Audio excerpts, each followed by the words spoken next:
Hi, this is Carol Beavis.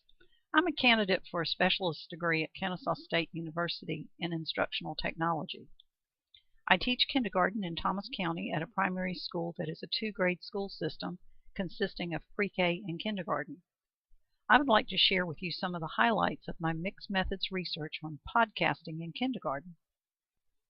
Before conducting research on podcasting, I needed to know what experts in the field of early childhood had to say about the developmental appropriateness of using digital tools with young children. NAEYC supports digital tools as a support in conjunction with existing developmentally appropriate practices, but not as a replacement for learning centers that use hands-on activities. NAEYC also acknowledges that times have changed and digital tools are part of young children's lives, as they see them in the grocery store, the gas station, and their parents using cell phones. Studies also reveal that when teachers use a constructivist approach, they are more likely to understand the pedagogical principles for using it. Technology has the potential to target expressive and receptive language skills through devices that incorporate auditory functions. And finally, digital tools should adhere to the same principles of developmental appropriate practices of being open-ended, highly engaging, and meaningful to young students. There are a variety of ways for students to respond to literature, and when asked to respond in writing, it can be very difficult. This year we began using performance-based writing assessments, or PBAs we call them, in which students' writings were scored according to a rubric.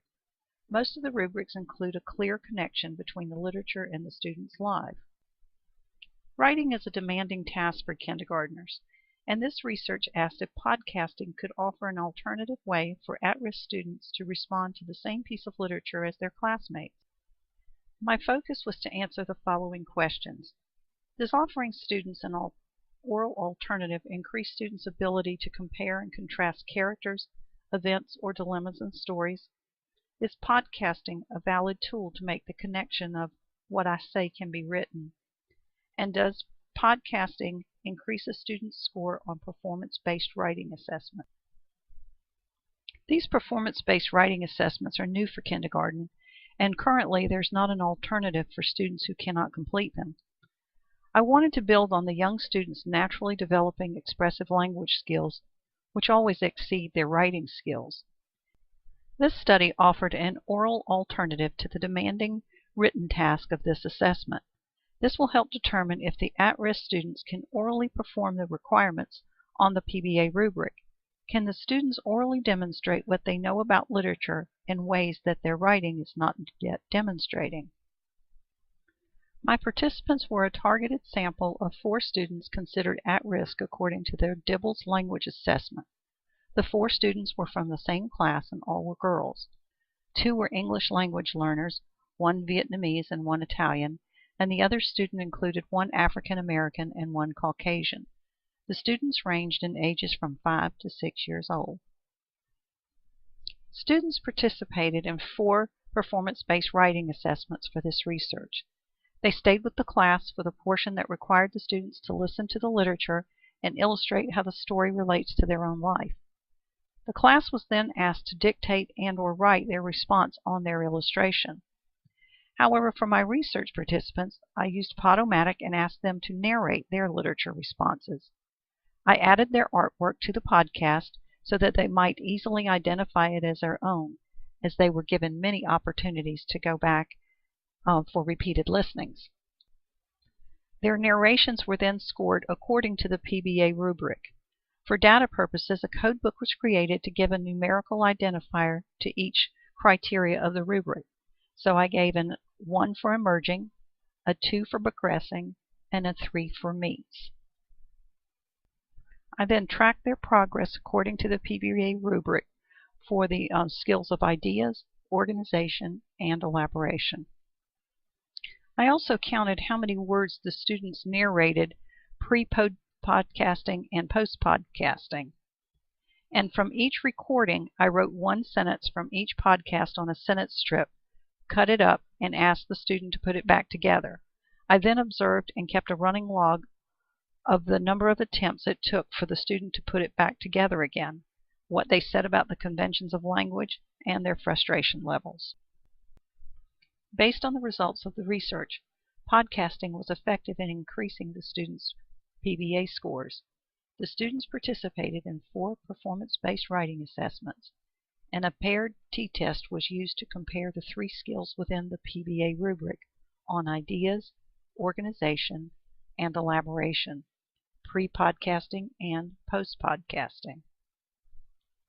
After the podcasting experience, students' scores were higher in all 3, with organization of their writing being the highest.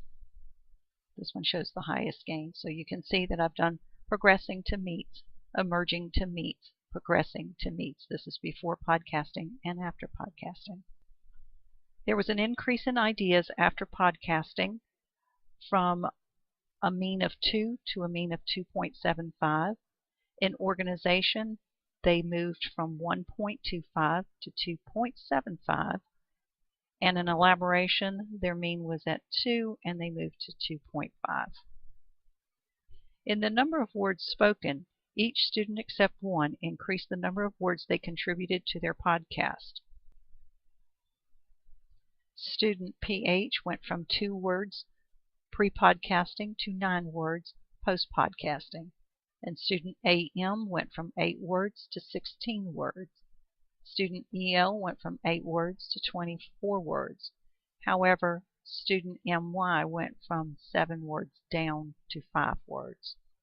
In their attempts to reconstruct the sentence from the sentence strips I created, you can see from the beginning it took this student 3 attempts to put their sentence together, and then post-podcasting it took her 2, and this student stayed exactly the same. It took her 3 in the beginning and 3 at the end.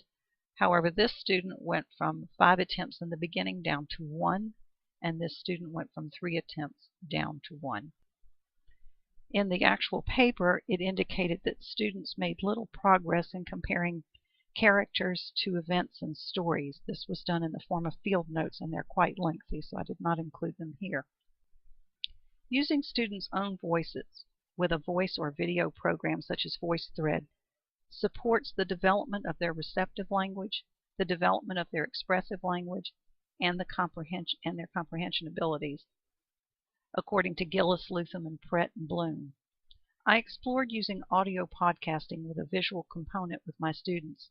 I was interested in using this format to discover the benefits with English language learners as well as with struggling readers. I believe that giving students a tool with which they can speak their ideas as they're struggling to write enhanced their creativity, bolstered their confidence, and gave them a stage to show what they can do. Research looked promising, but I needed to further investigate the effectiveness between this tool and the learner. Finally, I believe this tool would benefit the emergent at-risk students and the English language learners together. This research had its limitations. Without comparing these students to those who did not participate in the intervention, it's difficult to conclude if podcasting influenced their scores. Other contributing factors might be the one-on-one work with the teacher, their maturity level as they grew this year, or the instruction that they may have been provided with at home. All of those may have influenced their scores. Additionally, this research also needs a longer time frame so that benchmark scores can be obtained at the beginning and the end of the intervention. Our benchmarks were completed at the end of May, long after this research had been conducted.